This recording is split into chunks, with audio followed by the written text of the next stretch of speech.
Deb and I basically drank the Kool-Aid. We saw the water. We got the glimmer. We got the glimpse into what it would be like to have nervous systems of a whole society, basically focusing on principles of hierarchical regulation and where social co-regulation becomes the pinnacle of what we want out of it being a transformative human. In a society that said you can't trust others, you need to accumulate, and we measure transformative experience by how much you accumulate. And that's really the society we live in. And we're all victim of that. We accumulate degrees in academics. We accumulate publications and grant dollars, sphere of influence, citations. This is how we define ourselves. And the issue is, do we define ourselves in terms of our relationships?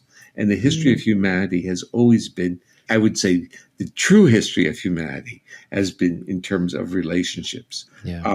So to me, when this is how people used to introduce me at these clinical talks. Steve's a researcher, but he has a heart like a clinician. There you go.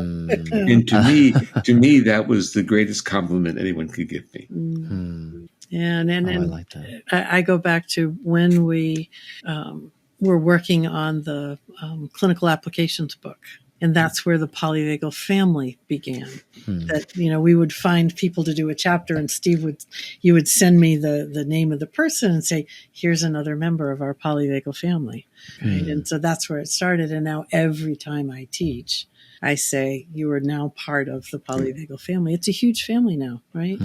But that's what it is. It's all about community and connection, that co-regulation, that on the foundation of having people in our lives we can count on, we can then self-regulate from safety rather than out of survival. And that's okay. You can do both, but you have to have the community first.